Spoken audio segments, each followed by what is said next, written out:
오늘은 제가 찬양 인도를 좀 하게 됐어요. 우리 이나 사모가 몸이 좀 불편해서 목소리가 좀 안 나오는 상황이라 제가 인도하게 됐는데, 저도 이렇게 찬양을 인도하다 보면 이제 설교 때 약간 목소리가 조금 이렇게 바뀔 수가 있거든요. 그거 좀 감안해서 이해해 주시고 우리가 말씀을 함께 나눴으면 합니다. 여러분들도 감기 조심하시고, 더워졌는데 에어컨 바람이나 또는 뭐 밤에 창문을 좀 열어놓고 자고 그러면 좀 감기도 걸릴 수 있는 것 같아요. 여러분들 건강 이 시기에 좀 잘 챙기시기를 부탁드립니다. 오늘 말씀 제목이 이렇습니다. 이것이 진짜 신앙입니다. 우리가 진짜라고 말을 하면 뭐도 있다는 거예요? 가짜도 있다라는 거예요. 그래서 우리 신앙인들이 신앙생활을 하면서 내가 진짜 신앙인의 모습을 가지고 있는지, 아니면 좀 부족한지, 정말 아니면 가짜일 수도 있겠다, 좀 이런 좀 뭐라고 경고성 메시지, 이런 메시지를 좀 들으시면 어떨까, 그런 생각을 좀 가져봅니다. 여러분들 신앙생활을 하다가 보면 영적인 침체란 말을 우리가 들을 때가 있어요. 나는 좀 영적으로 좀 침체된 것 같다. 근데 그 중에 하나, 그 중에 여러 가지가 있겠지만 그 중에 원인이 좀 있어요. 이런 부분 때문에 침체되는 경우가 있어요. 예를 들어서 우리 몸이 아프면 어디를 가요? 병원을 가잖아요. 그럼 병원에 가면 진단이라는 걸 하잖아요. 그러면 병명이 나와요. 이 질병은 이겁니다 라고 딱 이야기를 하거든요. 그래서 저도 한 2가지 정도로 영적인 어떤 진단을 했을 때 그 영적인 그런 어떤 병에 대한 진단이 나오는 게 있습니다. 그게 뭐냐면 서운함이에요. 서운함 하나가. 서운한 거. 또 하나는 억울함. 억울한 거예요. 그럼 서운함은 뭘까요? 서운함은 내가 뭔가를 줬는데 받지 못할 때 생기는 그런 마음들이 있어요. 예를 들면 우리 관계 속에서 내가 저 사람을 좀 믿었었는데 저 사람이 날 못 믿는 것 같네 라는 경험을 하게 되면 서운한 거예요. 또 뭐 하찮은 걸 수 있지만 뭐 축의금이나 부의금을 우리는 다 주잖아요. 나는 저 사람한테 이만큼 했는데 저 사람은 나한테 안 했을 수도 있고 조금 할 수도 있잖아요. 그러면 그때 어떻게 마음이 서운한 거죠. 나는 이만큼 했는데 저 사람은 그러네. 그런 데서 오는 거죠. 또 뭐 나는 저 사람 사랑했는데 저 사람은 나를 사랑하지 않는 것 같네 라든지, 나는 인정해 줬는데 저 사람은 나를 인정해 주지 않는 것 같네, 이런 데서 오는 서운함. 뭐 알아주지 못할 때, 나는 저 사람한테 최선을 다했는데 그러지 못할 때, 이런 때 참 서운하다, 이런 마음이 들 때가 있습니다. 신앙생활도 마찬가지거든요. 뭐 교회를 향해서 너무 서운하다, 내가 헌신했는데, 내가 충성했는데 어떻게 나한테 저럴 수 있지? 이런 거, 내가 나를 소외시키거나 제외시키거나 이런 일이 만약 생긴다면 서운할 수 있어요. 뭐 교회의 어떤 주보에 어떤 이름을 올려야 되는데 누구 이름을 올렸는데 내 이름이 좀 빠졌어. 그러면 어때요? 서운한 거예요. 그리고 또 하나가 뭐냐면 억울함이에요. 억울함. 억울함은 뭐냐면 내가 잘못을 안 했는데 잘못했다고 할 때 억울한 거예요. 내가 어떤 일을 했는데 나 안 했는데, 내 마음 그게 아니었는데 저 상대가 또 오해해도 그것도 억울함이죠.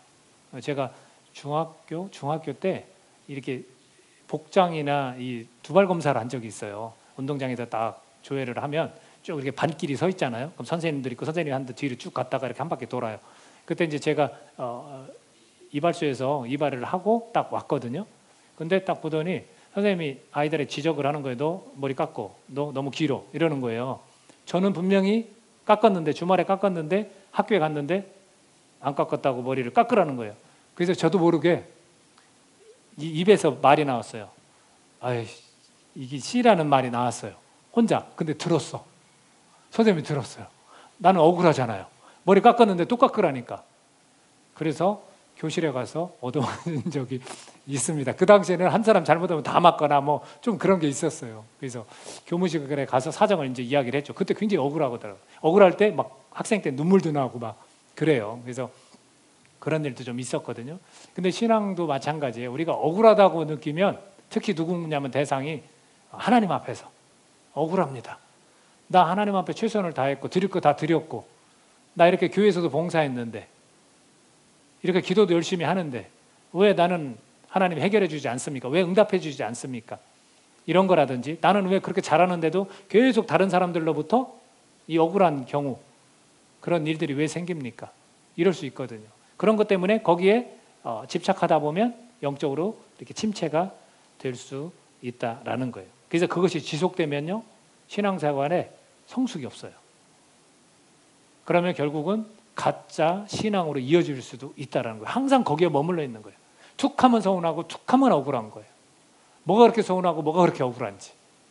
그런 마음을 여기서 또아리를 들고 가지고 있다는 거죠. 근데 그렇지 않은 사람이 오늘 우리가 읽은 이 본문 속에 나오는 사람이에요. 누구냐면 다윗이에요. 다윗은요, 이 두 가지를 다 가지고 있어요. 서운하고요, 억울해요. 그 마음이, 와, 이거를 정말 우리가 이해할 수 있을까? 이 사람의 심정을. 뭐가 서운했냐면 이 사람은 이 연주를 하는 사람이에요. 목동으로서 양을 치던 사람이 연주를 하는데 그 연주를 언제 했냐면 사울 왕이 머리가 찌끗찌끗 아프고 뭐 악령이 이렇게 들릴 정도로 막 정신병처럼 그럴 때 와서 딱 연주를 하면 머리가 씻든지 깨끗이 말끔해져요. 그러면 다윗이 어떤 연주를 했는지 모르지만 하나님을 섬기는 사람이었기 때문에 아마 찬양을 했을 수도 있겠죠. 어떻든 간에 그 선율에 의해서 머리가 맑아져요. 그러면 다윗은 어떻겠습니까? 뿌듯했겠죠. 뿌듯했겠죠. 또 다윗은 골리앗이라는 블레셋의 아주 건 최고의 그 병사를 무찔렀어요. 그러면 공을 세운 거예요. 나라에. 왕의 이름을 높여준 거예요. 그리고 또 어떤 일이 있었습니까? 전쟁에 나가서 계속해서 승리를 하는 거예요. 사울 왕을 위해서, 이스라엘을 위해서. 왕이 사실은 그 이스라엘 대표하는 대표성 인물이잖아요. 그러면 결국에는 사울 왕에게 좋은 거예요. 근데 그것을 다 자기가 그렇게 왕에게 해줬는데도 불구하고 왕이 자기를 죽이려고 쫓아와요. 창을 막 던지고. 그러면 서운하겠습니까? 안 하겠습니까? 너무나 서운한 거죠. 이거는 진짜로 어떻게 말로 표현할 수가 없는 겁니다. 그리고 또 억울해요. 다윗은 억울합니다. 왜 억울하냐면 죄를 짓지 않았는데 왕이 자꾸 자기를 죽이러 쫓아다녀요. 이쪽 저쪽 계속해서 쫓아다니는 거예요. 억울하지 않겠습니까? 내가 잘못한 게 없는데. 근데 또 주변에서 소문이 들려요. 다윗이 사울왕을 죽이려고 합니다. 누가? 사울왕의 주변 사람들이, 신하들이 같이 쫓아다니는 거예요. 몇천 명씩 쫓아다니는 거예요. 그랬을 때 억울하지 않겠습니까? 다윗이 또 어떻게 억울하냐면 그 딸 중에 하나 공주를 결혼시키기로 했어요. 메랍이라는 여자. 근데 그 여인을 결혼시킨다 해놓고 그 약속도 어겼었습니다. 그리고 왕의 자리를 넘본 적도 없어요. 억울하지 않겠습니까? 얼마나 억울하겠습니까? 다윗은 이 마음을 다 가지고 있어요. 서운하고 억울하고. 그런데 그런 심정을 가진 사람이 이 둘 중 하나만 겪어도 마음이 참으로 힘든데 이 두 가지를 다 경험을 합니다. 근데 경험을 하고도 영적인 침체에 빠지지 않았다는 거예요. 어떻게 그럴 수 있었을까? 어떻게 그럴 수 있었을까? 진짜 신앙인의 모습을 우리가 지닐 수 있기를 바랍니다. 바로 이 다윗의 모습을 통해서 그 원리를 세 가지만 찾아보려고 하는데요. 우리가 그런 모습을 가지고 진짜 신앙인이 이런 모습을 지녔구나라고 깨달으시기를 바랍니다. 첫 번째가 뭐냐면 진짜 신앙이라는 것은요, 진실한 태도가 있어야 한다라는 거예요. 진실한 태도. 자, 이 진실한 태도가 결백해요. 지금 다윗은 결백해요. 아무 잘못이 없어요. 정말 억울합니다. 그런데 그 결백이 스스로에게 결백한 걸까요? 아니에요. 누구한테 결백하냐면 하나님 앞에서 그는 결백합니다. 자, 자기 억울한 거 서운함을 갖고 있는 마음 가운데 사울 왕이 쫓아왔어요. 그랬을 때 그 사울 왕에게 다윗이 오히려 기회를 줬습니다. 죽일 수 있는 그런 기회가 왔는데 오히려 사울 왕을 죽이지 않았습니다. 그리고 다윗과 그 부하들이 있는 동굴 안으로 잠시 잠을 청하러 들어온 거예요. 그랬을 때 부하들은 다윗한테 뭐라냐면 기회가 왔습니다. 하나님께서 지금 사울 왕을 당신의 손에 맡겼습니다. 죽여도 됩니다. 라고 이야기를. 왜? 당신 억울하지 않습니까? 부하들이 그렇게 얘기해요. 그럼 다윗의 마음 같으면, 저 같으면 그래, 이거 하나님 뜻이야 라고 죽였을 수도 있어요. 왜? 정당한 거니까. 근데 다윗은 그렇게 하지 않았어요. 그리고 옷깃만 살짝, 옷자락만 뱄어요. 그리고 나서 지금 사울이 나가는데 뒤에서 다윗이 딱 부른 게 오늘 읽은 첫 번째 구절입니다. 그 후에 다윗도 일어나 굴에서 나가 사울의 뒤에서 외치르되 내 주 왕이 하매 사울이 돌아보는지나 그랬거든요. 그 돌아볼 때 다윗이 어떻게 했냐면 땅에 엎드려서 딱 절을 합니다. 자, 결백이라는 부분이에요. 진실한 부분. 자, 엎드려서 절을 합니다. 여러분, 이렇게 자기가 억울함을 당했는데 자기를 죽이려는 그 상대가 왔는데 그 사람 앞에 여러분 절할 수 있습니까? 물론 그 사람이 왕이기 때문에 이 예의를 갖추는 거예요. 근데 사실 그 상황에서 예의 갖출 필요도 없어요. 그렇죠? 근데 다윗은 예의를 갖춰요. 왜 그럴까요? 결백하기 때문에 그래요. 진실하기 때문에 그래요. 스스로에게 진실한 것 같지만 사실은 하나님 앞에서 진실한 거예요. 왜? 왕은 자기보다 위에 있는 사람이에요. 하나님이 세우신 사람이에요. 그 사람이 아무리 나를 죽이려고 해도 내가 억울하다 하더라도 하나님께서 원하시는 걸 지금 지켜서 그 결백을 하나님 앞에 보이는 거예요. 그래서 엎드려서 절을 합니다. 자, 그리고 11절 같이 한번 읽어보겠습니다. 24장 11절.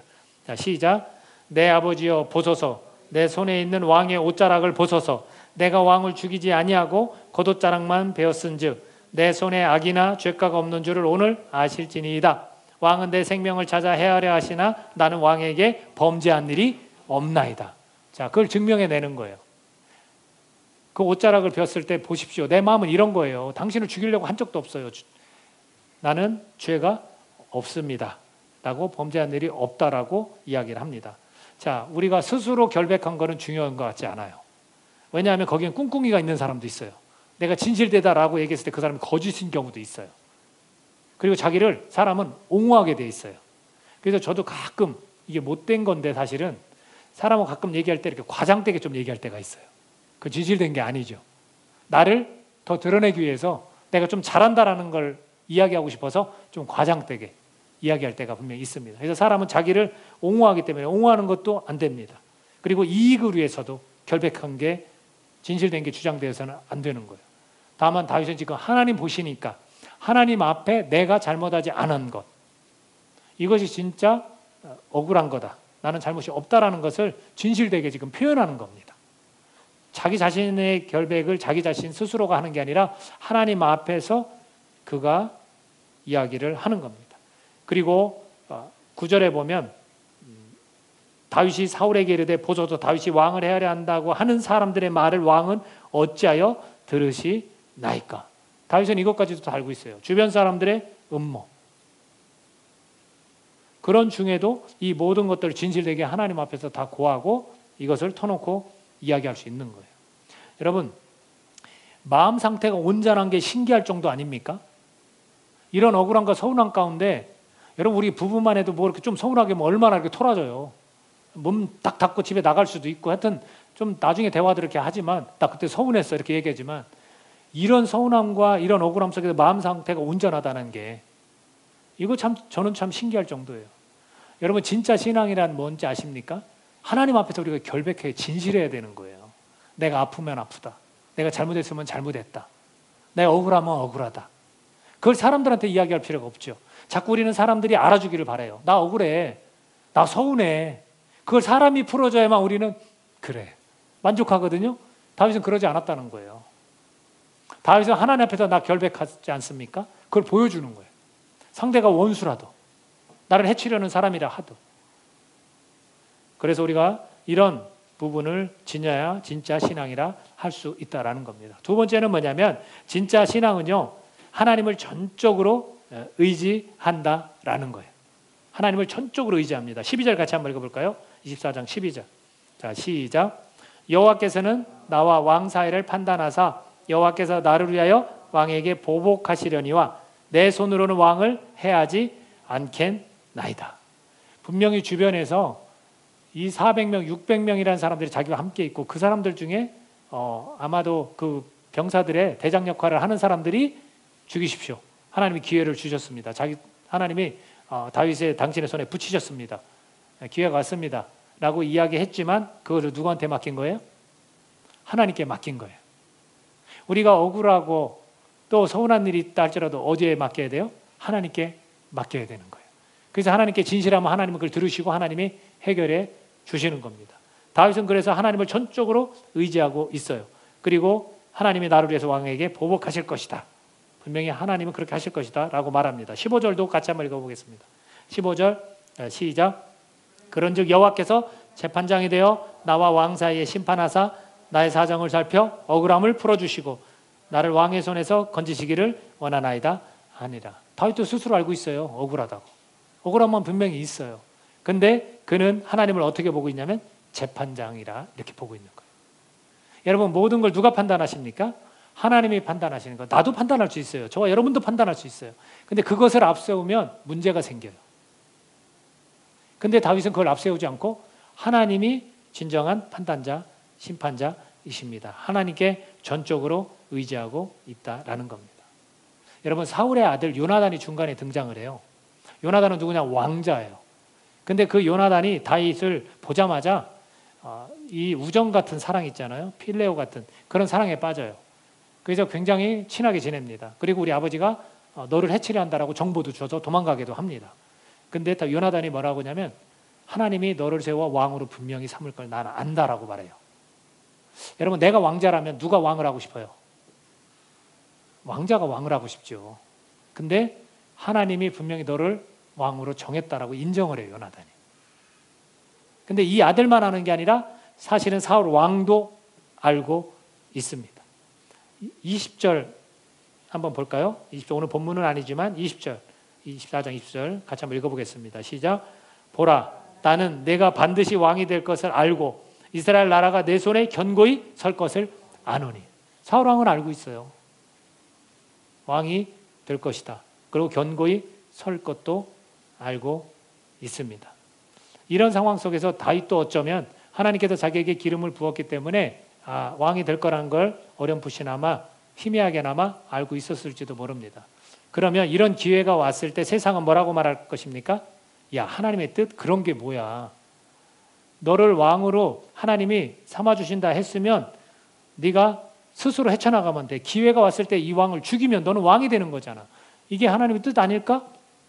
라고 말할 것입니다. 쟁취하는 거야. 네 스스로가 그것을 헤쳐나가면 되는 거야. 그래서 자기 신념대로 뜻을 이루면 된다라고 세상은 말할 수 있을 것입니다. 왕이 되려면 왕을 죽였어야지. 이렇게 말할 수 있을 것입니다. 그러나 그런 세상의 말에 다윗은 귀를 기울이지 않습니다. 다윗은 그러지 않았습니다. 하나님을 전적으로 그렇게 의지하는 그런 모습을 보입니다. 이 하나님을 전적으로 의지하는 자의 말에는 여러분 감동이 있어요. 감동. 이 대목을요, 여러분 계속해서 반복하고 또 반복해서 읽어보십시오. 여기에 감동이 있어요, 여러분. 굉장한 감동이 있더라고요. 자, 10절 한번 읽어보겠습니다. 우리 본문 말씀 10절. 자, 시작. 오늘 여호와께서 굴에서 왕을 내 손에 넘기신 것을 왕이 아셨을 것이니이다. 어떤 사람이 나를 권하여 왕을 죽이라 하였으나 내가 왕을 아껴 말하기를 나는 내 손을 들어 내 주를 해하지 아니하리니 그는 여호와의 기름 부음을 받은 자이기 때문이라 하였나이다. 멋있지 않아요? 왕도 스스로 아시지 않습니까? 내가 죽은 목숨이나 다름없다는 걸 아시지 않았습니까? 나도 내 주변에서 우리 용맹한 병사가 기회가 왔다고 말했습니다. 그러나 저는 할 수 없었습니다. 왜 할 수 없었어요? 하나님께서 기름 부음 받은 자를 나는 해칠 수 없습니다. 하나님이 기름 부었으니 하나님이 해결하실 것입니다.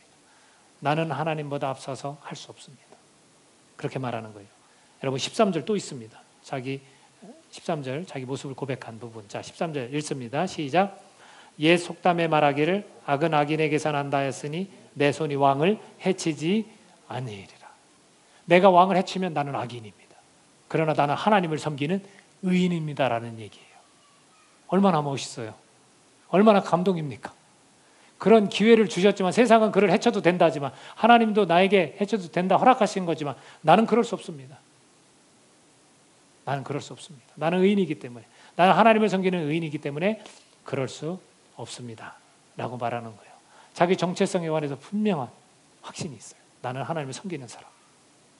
또 있습니다. 14절 같이 한번 읽어보겠습니다. 14절 시작. 이스라엘 왕이 누구를 따라 나왔으며 누구의 뒤를 쫓나이까? 죽은 개나 벼룩을 쫓음이니이다. 여러분 자기 자신을 개나 벼룩으로 보고 있어요. 온데간데 없어요. 억울함이나 서운함은 온데간데 없어요.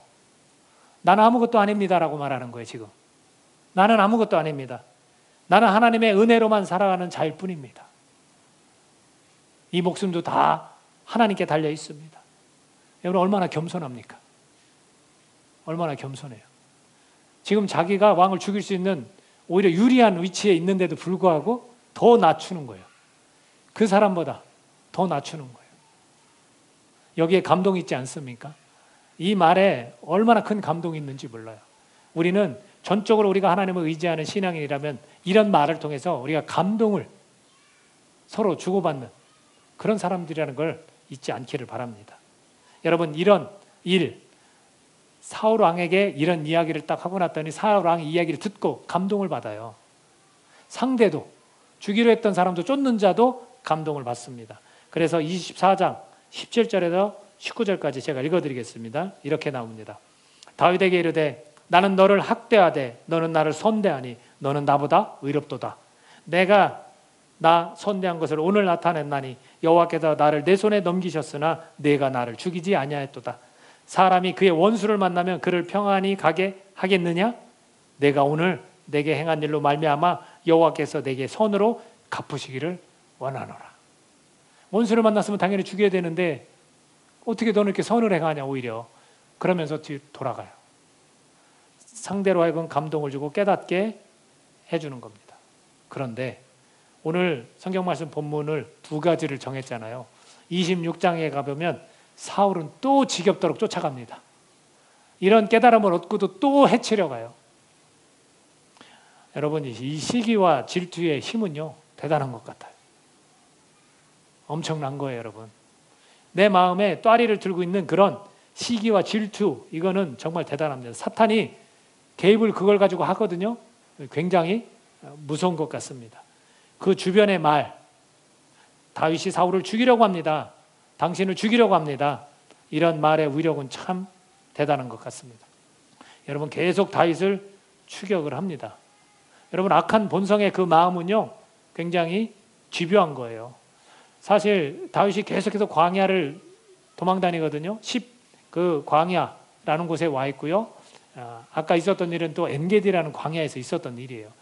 산으로 도망가고 광야로 도망가고 다윗이 계속 그래요.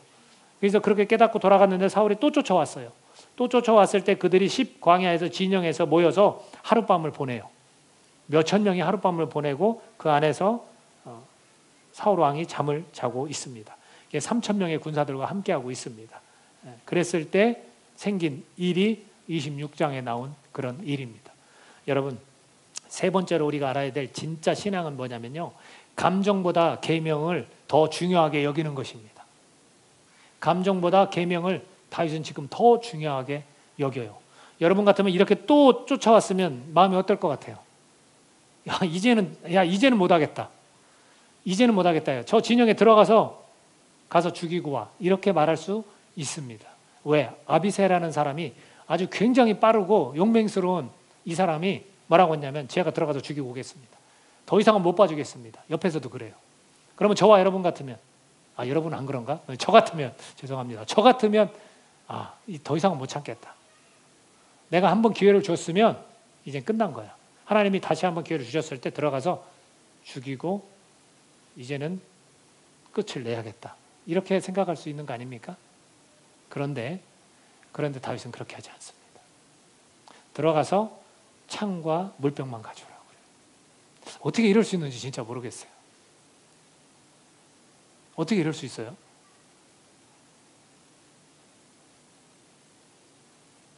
우리는 이것을 좀 집중해서 바라볼 필요가 있거든요. 진짜 신앙은 제가 첫 번째로 뭐라고 그랬어요? 예? 그러니까 진실한 태도예요. 그럼 가짜 신앙은 뭐예요? 하나님 앞에서 진실하지 않은 게 가짜예요. 또 진짜 신앙이 뭐랬어요?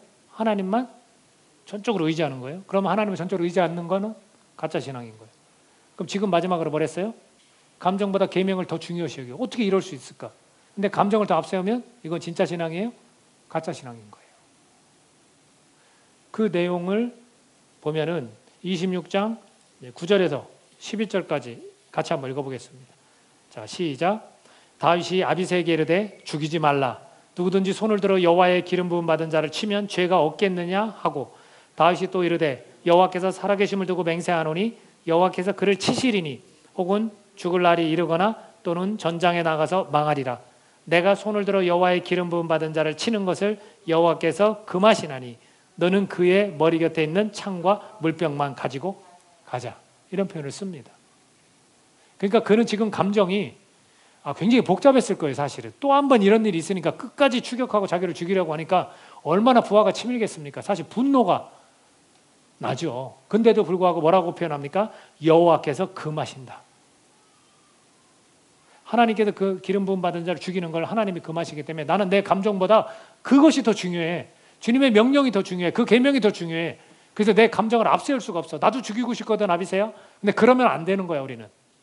이라고 말하고 있다라는 겁니다. 저는 여기에서 예수님의 용서도 조금은 생각이 났는데 그거와는 조금 다른 개념이에요, 사실. 왜냐하면 지금 다윗이 뭐라고 했냐면 저 사람 반드시 죽어. 근데 내가 죽이는 게 아니라 하나님이 보복하실 거야. 전쟁에 나가서 죽일 수도 있어. 하나님이 분명히 그를 치실 거야. 이렇게 이야기를 하거든요. 그래서 용서와는 조금 다른 의미가 있는 것 같습니다. 근데 이런 감정보다 계명을 이렇게 더 앞세울 수 있었던 건 하나님의 영이 함께하지 않고서는 불가능한 일이 아닐까. 얼핏 생각해도 우리가 성령이 만약 충만하다. 그럼 어쩌면 이런 상황에서 우리도 감정보다 계명을 지키려고 할지 몰라요. 그러나 내가 하나님의 영이 충만하지 않아. 그럼 뭐부터 나가요? 감정부터 나가는 거예요. 감정부터. 그래서 아마도 다윗도 하나님의 영이 함께 하시지 않았다면 우리와 별반 다르지 않은 모습을 보이지 않았을까? 아비새하고 함께 죽이자라고 말하지 않았을까? 이것을 좀 볼 필요가 있는 것 같습니다. 그래서 그리스도인은 보통 용서라는 것을 이야기해요.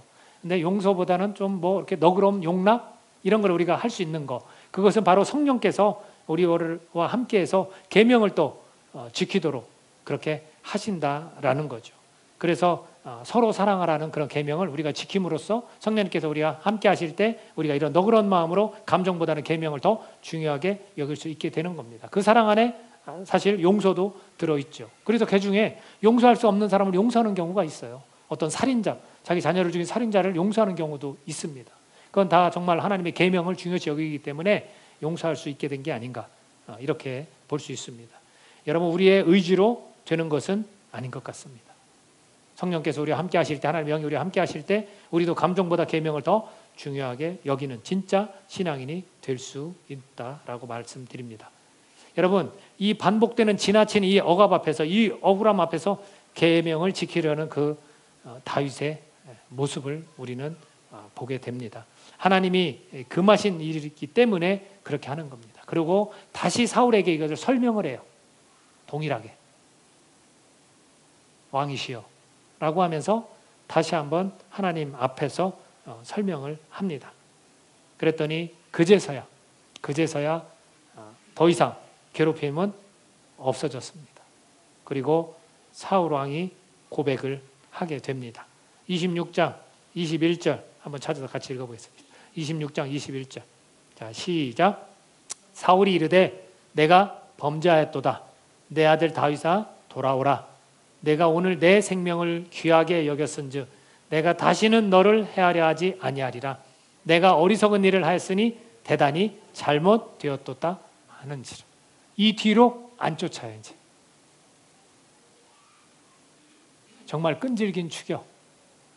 이게 얼마나 힘든 그런 마음의 짐이었겠습니까? 다윗에게는. 그죠?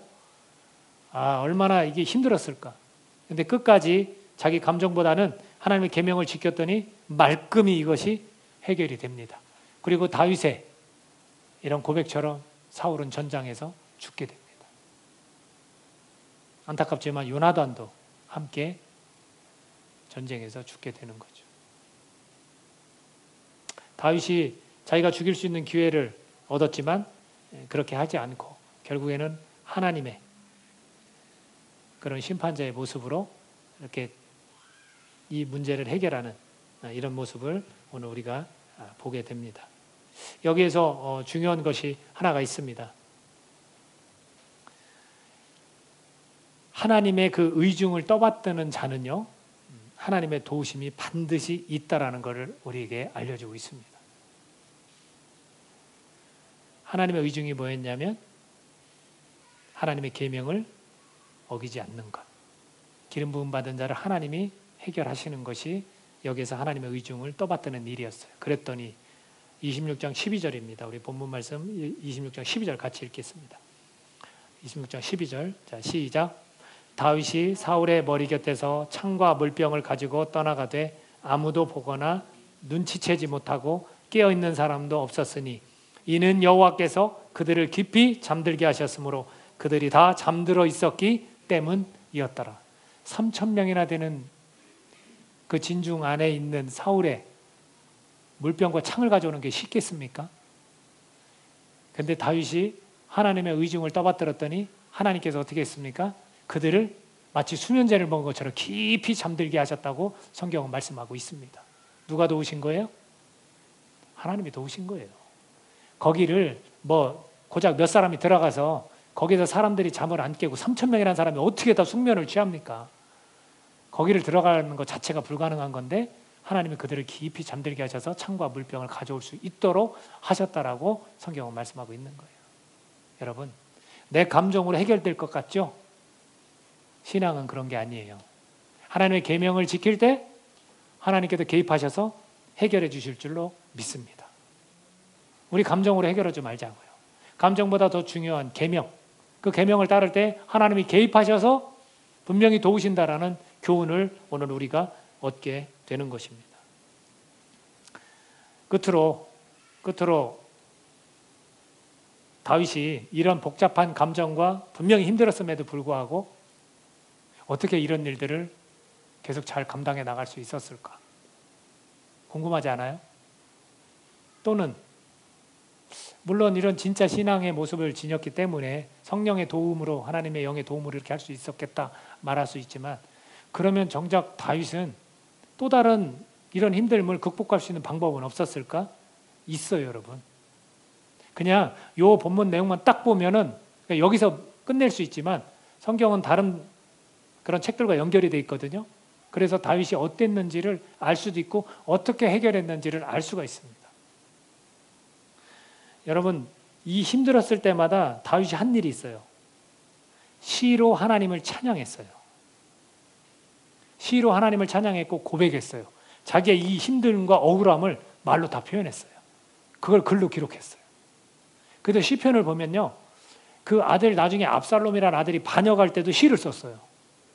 하나님, 내 주위에는 온통 원수들밖에 없습니다. 얼마나 억울하겠어요. 아들이 그러는데 자기 자리를 넘보고 내가 사랑하는 자녀인데 그때도 시를 썼어요.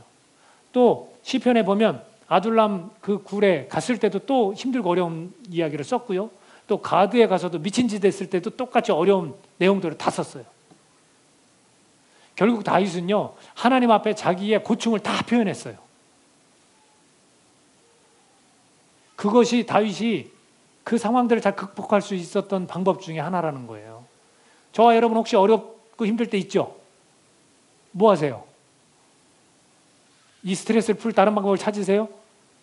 저는 가끔 여기 교회 와서 울 때가 있어요, 혼자. 왜 그럴까요? 하나님만 아시니까. 하나님이 내 마음 만지시고 내 눈물을 홀로 내가 눈물을 흘린 거를 주님은 아시니까 그분 앞에 이야기하는 거예요. 제가 누구한테 이야기해요? 다윗도 그랬던 거예요. 어디를 가든지 힘들 때마다 하나님, 나 힘들어요. 하나님, 이게 어찌된 일이에요? 내가 막 음부에 가 있는 것 같아요. 지옥불에 있는 것 같아요. 나 왜 이렇게 힘들어요? 그러면서 또 하나님은 나를 구원하실 분입니다. 하나님은 나의 오른팔이십니다. 하나님이 나의 진정한 요새입니다. 400명, 600명 그 아둘람 굴이 요새가 아니라 하나님이 나의 요새십니다. 이렇게 계속 고백한 거예요. 그 시편 말씀 중에 하나만 우리가 찾아서 읽을게요. 여러분 화면을 보시면 될 것 같고요. 시편 18장 1절에서 6절까지 같이 한번 큰 목소리로 읽겠습니다. 이게 뭐라고 나왔냐면요, 여호와께서 다윗을 그 모든 원수들의 손에서와 사울의 손에서 건져 주신 날에 다윗이 이 노래의 말로 여호와께 아뢰어 이르되, 이렇게 되어 있어요. 그러니까 힘들고 어려운 얘기도 썼고 해결해 주신 것도 썼고 한 거예요. 그 대목 중에 1절부터 6절까지 같이 한번 읽어보겠습니다. 시작. 나의 힘이신 여호와여, 내가 주를 사랑하나이다. 여호와는 나의 반석이시요 나의 요새시요 나를 건지시는 이시요 나의 하나님이시요 내가 그 안에 피할 나의 바위시요 나의 방패시요 나의 구원의 뿌리시요 나의 산성이시로다. 내가 찬송받으실 여호와께 아뢰리니 내 원수들에게서 구원을 얻으리로다. 사망의 줄이 나를 얽고 불의의 창수가 나를 두렵게 하였으며 수월의 줄이 나를 두르고 사망의 올무가 내게 이르렀도다. 내가 환난 중에서 여호와께 아뢰며 나의 하나님께 부르짖었더니 그가 그의 성전에서 내 소리를 들으시며 그의 앞에서 나의 부르짖음이 그의 귀에 들렸도다. 아멘. 너무 멋있지 않아요? 지금 이 사람의 심정이 얼마나 힘들었는지. 죽을 위기에 처해 있고 나는 혼자입니다. 자꾸 사망이 나를 잡아 끕니다. 하나님, 나 어떡합니까? 그래도 소망이 있어요. 소망을 누구에게 뒀습니까? 하나님께 두는 거예요. 하나님 이러실 것입니다. 하나님 구원하실 것입니다. 하나님 날 이렇게 세우실 것입니다. 하나님 원수들을 쳐주실 것입니다.